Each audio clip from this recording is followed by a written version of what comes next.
Hello and welcome to Tech Talk. I am WTCO TV Director Derek Westby, and along with me today is Executive Director of Rice Lake Community Media, James Wyngaard. Hi, James. Howdy. How's it going? It's going great. So today we're going to talk about cellular technology, and James, you're the expert on this one this time. So I am. How does that work? Well, I believe you came from the cellular industry before taking over up there in Rice Lake. So there's a lot going on right now with changing trends and technology. Do you have any history of the background of cellular technology for us? Well, not so much the history of it. What I can tell you about it is that the modern forms of cell phone technology came about in the late 70s and then really transformed into kind of what we know it as today in the early 80s. And then, we talk about the Nokia phones and the snake game, and everybody knows the Nokia tone, which I will not sing for you. Thankfully, you can give us extra thumbs ups for that. But as we kind of get into the kind of the nuts and bolts, or the ones and zeros, as it were, of how a cell phone call is handled, the technology really goes back even into the 60s. And if you think of, you're driving down the road, or you're in your town or city, wherever you happen to be, and you see those ever-present and omnipotent cell phone towers out there with their big white antennas that they can aim however they need to. Think of each of those at the corner of a, let's just call it a honeycomb structure. And so if you're stationary, like I am, sitting here at my desk in this black room at the moment, and I've got my cell phone out, my mouse is going to act as my cell phone, but who holds it up to their ears anymore? Anyway. So what will happen is I push send on my cell phone.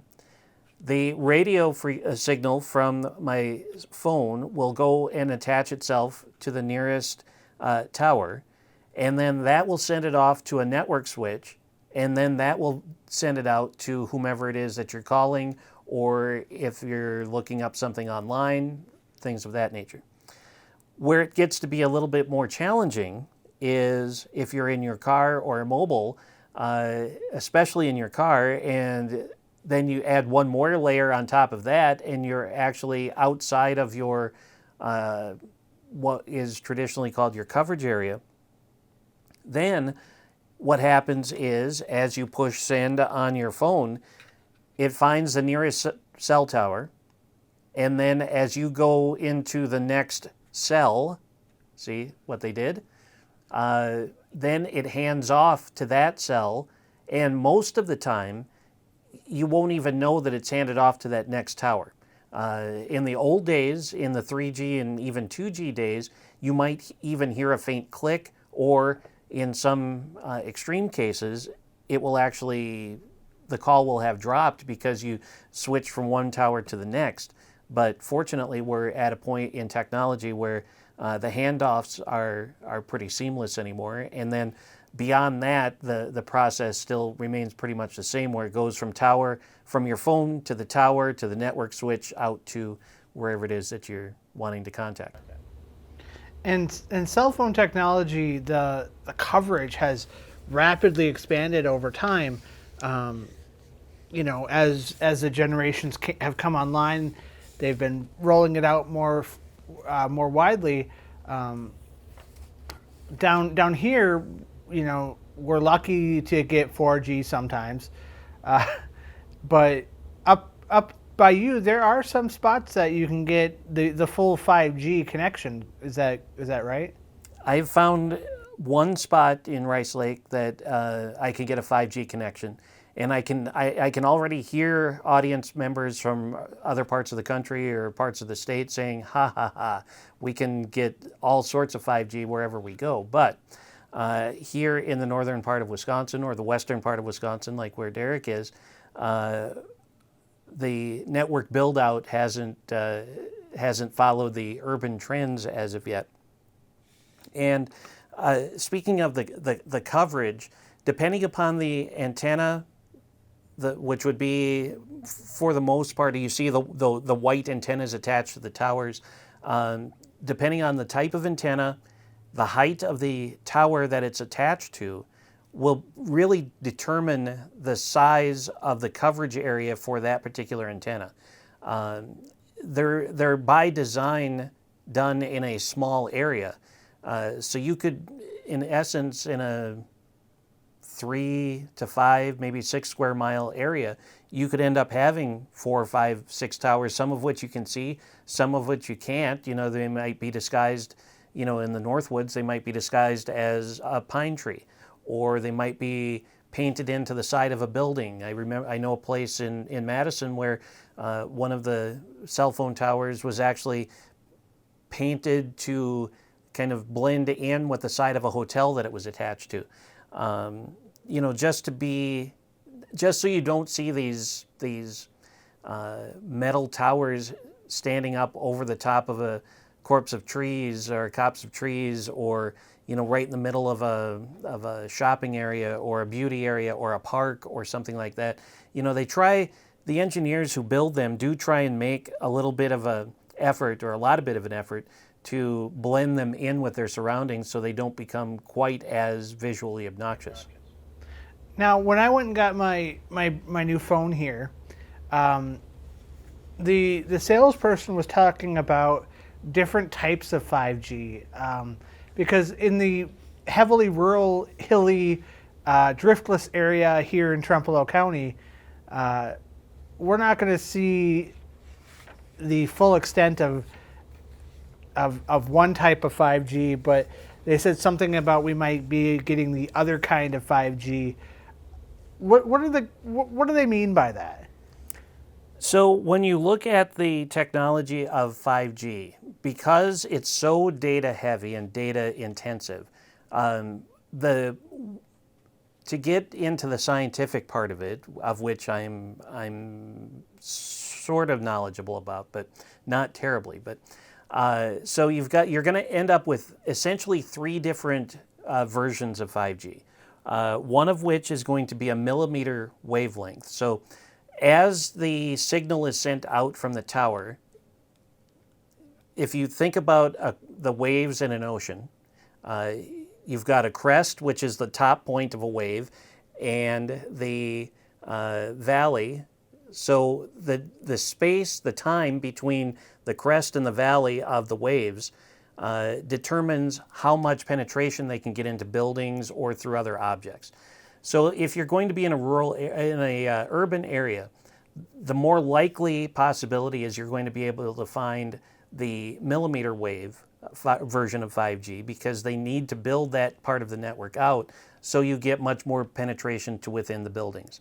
Here in our area, we're probably not going to have the millimeter wave. I would say there's a secondary wave where it's a little bit wider, and then for lack of a better term, we'll just call it the basic 5G wave, which is even wider yet, which doesn't take into account as much interference, but it still will have a bit more difficulty getting into buildings or getting around trees, things like that. So those would be the 3 main differences between the 3 different types of waves in 5G. Okay. Because there was a spot I was up in Eau Claire where I was in a parking lot of a pharmacy, and I saw I had 5G, so I ran a speed test and got amazing speeds that I can't get with 4G. But I'm assuming that's probably more of the narrow, the millimeter wave, since it's in an urban area. Well, just by definition, 5G, you're going to get faster speeds anyway. That was kind of the whole design process behind the 5G system. 5G, in a perfect world, in a perfect setting with very little interference, you could potentially get all the way up to 100 gigs per second. So, you're going to be almost at a fiber speed of what you can get at home. 5G is set to be about 100 times faster than what 4G is. And then if you take it back one more generation, back to 3G, you're looking at upwards of 500 times faster than what 3G was. Now, that's impressive, but think of all of the things that use cell technology that are out there these days. Everybody probably has at least one cell phone. Maybe not. You can't really say everybody and all and whatever, but most people will have at least one cell phone. I happen to have two. I've got my personal one, and then I've got a work one.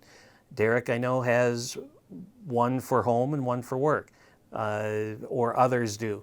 And you could be on two different networks. You can be on AT&T, you could be on Verizon, you could be on T-Mobile, you could be on one of the local ones, Cellcom if you're in Northeast Wisconsin, or you could be on one of the ones on the East Coast or something like that. But the whole idea behind 5G was to expand the throughput, essentially, of what data requirements are going to be when it comes to the types and the volume of data that people are consuming. So people are watching Netflix, and people are watching Hulu, and people are watching Paramount Plus and Disney Plus and Amazon Fire and Apple TV Plus, just to name some of the apps that we have here at Rice Lake Community Media. But so all of that you could be watching on your iPad, you could be watching on your cell phone, you could be watching on your laptop that you have tethered to your cell phone, which is still using data. So all of this data, I mean, we're probably looking at about 1,000 times, 10,000 times more data that we're using now than we were just even 5 years ago, which is just astounding. And so cell phone companies, technology had to evolve in order to keep up with that. And that's really what the 5G is helping us to accomplish, is getting low latency, meaning you're not going to have a whole lot of time between what you actually see and when the signal goes out and when you actually see it, and how much data you're able to consume at any one time. Well, and from what I recall, a lot more of the, when you make a cell phone call nowadays, a lot more of that is data driven as well. Like, for example, my office here in Trempealeau County is in the basement of a 1980s cement, wing of a 1950s building. And I get almost no cell service down here, but I can still make and send phone calls using the building's internet connection. So to me, that's telling me that a lot more of the phone calls and text messages that we're sending are going through our internet, and less, the old school phone type connections. There's some of that, and I think that the Wi-Fi calling has something to do with that, but that still potentially could be using, much like your device that you use when you go out and do a football game, or it's called to get into the weeds a little bit, it's called a pep wave. So it takes two different cell signals, kind of says, okay, let's look at this one, and this one's giving us a certain speed, and then we'll look at this one, and that's giving us a better speed, so we're going to take this one for now. But then as time goes on, maybe the other one is a little bit better, so we're going to switch it. So all the time that you're doing the Wi-Fi calling, I think it's still looking back, kind of falling back on the cell technology to figure out which is going to be the most efficient way of getting the information that you want out, and then the stuff that you're trying to get, collect it back in to show you. Yeah, and back to the pep wave concept of things, there's so many devices out there that are data only devices, that you need cell signal for, but it's data only. Like the pep wave here, we have two providers, and it's only data. There's no calling involved. A lot of iPads, and you can get cell cards for laptops. There's so many devices that are no longer cellular phone type devices that still rely on cellular signal. Well, let's talk about the fact that 3G and 4G, there's so many pieces of equipment that are still connected to those. Not so much 3G anymore because that network got shut down. I think the last of it got shut down not all that long ago. So now we're into the 4G, fourth generation of cell phone technology. And, that was pretty speedy with information going back and forth, either online or getting your voice out. But 5G, now we're talking about the voice quality has been upped to what it sounds like you're sitting next to the person in the room with you. The other part that we haven't talked about with the 5G technology, and I think you kind of touched on it, Derek, is there's so many devices out there now that technology had to expand in order to really keep up with it, because now you've got smart washers and dryers, you've got smart dishwashers, you've got smart TVs, you've got the refrigerators that have a camera on them to show you the inside of your refrigerator while you're at the store, so you can know that you need two cartons of milk and eggs and another bottle of ketchup because Johnny knocked it on the floor and it splashed all over the floor, in theory. Yes. Yeah, and now a lot of the more rural areas that have started to get adequate 4G signal, especially up here in Trempealeau County and in the driftless area up here. You can get cell signals now, but you can't always get a physical home internet connection. So there's a lot of households using hotspots and hotspot-like technology, simply because the cable provider here hasn't run fiber out that way. So there's just so much demand for that internet connections that cell services are starting to fill. Well, and that's really the, as we record this, the $1.3 billion infrastructure deal that just went through and was signed by President Biden not long ago, that's really that $1 trillion question is, and we hear it all the time, especially in more rural areas. Okay, so and the insufficiency of the current situation was really exacerbated and brought to the forefront over the last 18 months of the pandemic, because now let's go back to 2020. You've got 1,000 kids in any one school that are not in school. They're trying to learn from home, but the parents can't work, so they don't have home internet access, the traditional way. So they try and get a hotspot through one of the major or minor cell phone providers. Then that gets bogged down, and there's no fiber to, the farm 10 miles out of the city.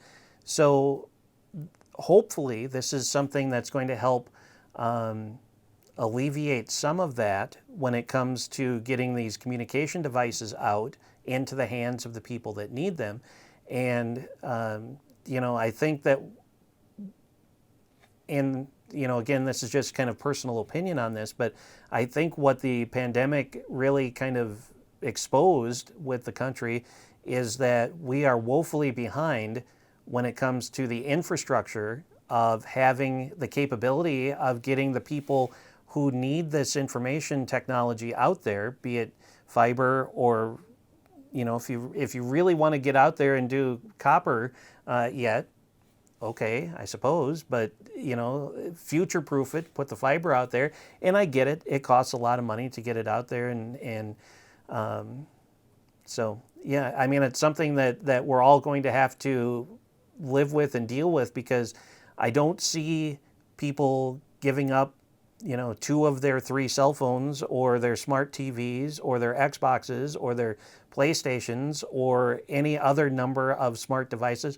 Or we haven't even discussed self-driving cars, which will be relying on 5G and whatever future technology comes out, or appliances or any of that other stuff. So I think there's a lot and a long, long way that we still need to go in order to get us to probably where we need to be with the current demand and the future demand of data that we're all going to be consuming. Well, and you sort of touched on this before, but there's more fiber out there than people understand, because generally cell towers are connected to each other by fiber. Here in Trempealeau County, we're a small county of around 30,000 people for 743 square miles. And there's fiber here. There is fiber out there. It's just not necessarily where outside of the cities, where farms are and all of that. But a lot of communities are also using the ARPA funding now to drive broadband expansion, because that's one of the options that they have for it now is to really push broadband expansion. And I know here in Trempealeau County they were talking about giving some or all of our county's $5 point something million to the local company that deals with the fiber internet and phone and TV. And I'm sure that putting in that fiber will still help boost the 5G rollout, as more cell towers are going to be put up because there'll be more fiber in those areas. Well, and I think that we've seen state legislators asking the governor to utilize, I think what you were just mentioning, Derek, is that utilizing some of that ARPA money to go toward building the infrastructure for data, for high-speed internet, for homes in not necessarily all urban areas, but also into the rural areas. And the number that I seem to recall hearing at one point was $1 billion of the money that the state of Wisconsin was looking at from the ARPA money from last year, or from earlier this year. So it's one of those things that's really kind of an endless cycle too, because if you've got an area that is in desperate need of workers, but you don't have the infrastructure of data, or we'll forego the idea of the sewers and the water lines and all that other stuff for now, because that's a very entirely different discussion. But let's just, if we keep it on the data part, and you don't have the infrastructure built or in place or in progress of being into place, well, then you can build all the houses that you want, but if you don't have that capability of providing the high-speed internet that families, if they're going to work remotely, which we all know has become almost commonplace now in the last 2 years or so, kids may or may not be going to school, depending upon if they've gotten sick, if a classmate's gotten sick, if they just choose not to, but they want to learn from home. Zoom calls, video calls. The world, as we all know, has gotten into be a much smaller place since this data-driven society that we've kind of all become part of. It doesn't take a whole lot to hit a couple of buttons on your phone, or hit a couple of buttons on your iPad or on your Microsoft Surface or your tablet of choice, and do a face call with with friends in Switzerland, in California, in New York, in Trempealeau, in Madison, in Boston, wherever they happen to be. So who really knows what this is going to look like, short of, we all know, and I've said it before, but I'll say it again, that the amount of data that you and I, you not necessarily Derek, but you who's watching, and I will be consuming over the next 5 or 10 years is going to be at a level probably 5, 6, 8, 10, 20 times more than what we're at right now. And so that technology still needs to expand and try to keep up with what the demand is going to be. Yeah, there's going to always be a huge demand, especially on the cell towers and cell services that we have, the 5G, the 4G, because people have gotten more used to it. I use my 4G up here all the time because I stream music in my car. I don't listen to the radio. I don't like ads, so I stream my music in my car, and that's, I'm one person streaming 100 kilobytes, but if we're all streaming music or video, or I might be driving listening to music and my wife is searching for the restaurant online and my kid is watching a YouTube video, in one car we're already putting a demand on that. So we're running really low on time now, but is there anything else about cellular technology that people might be interested in that you can share in the next minute and a half? Oh, is that what I get before I get played off? As we look ahead, of course, it didn't take all that terribly long to get from the 4G level to 5G. I mean, as soon as 4G was out, and actually before it was finished being rolled out, 5G was already in process and moving forward. But I think it's going to take us a little bit longer to get from where we are now, because 5G is really just kind of in its infancy yet out there, at least in the US anyway, before we get to, let's diplomatically call it the 6G, which is next, or supposedly next. And then, at that point, you're going to be looking at probably self-driving cars, which we're starting to see now,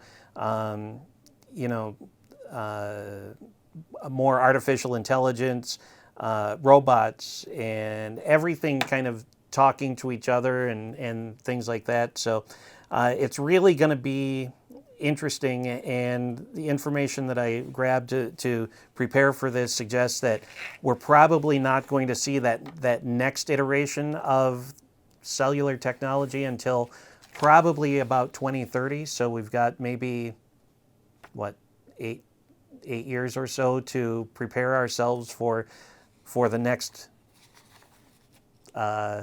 level of, if it's a headache, it's a headache. If you're not into it at all, it really can be a headache and a mess. But I think overall there are some good things to it, but definitely some security holes, and I won't even address the conspiracy theories about what 5G does to your body and all that other stuff. So you can, if you're interested in that, you can read that on your own. But yeah, so we'll see how that all plays out over the next 7, 8, 10 years. Sounds good, James. So thanks for joining us today on Tech Talk. I'm Derek Westby, Director of Digital Media for Trempealeau County and WTCO TV. And you are? James Wyngaard, the Executive Director of Rice Lake Community Media. And we will see you next time on Tech Talk.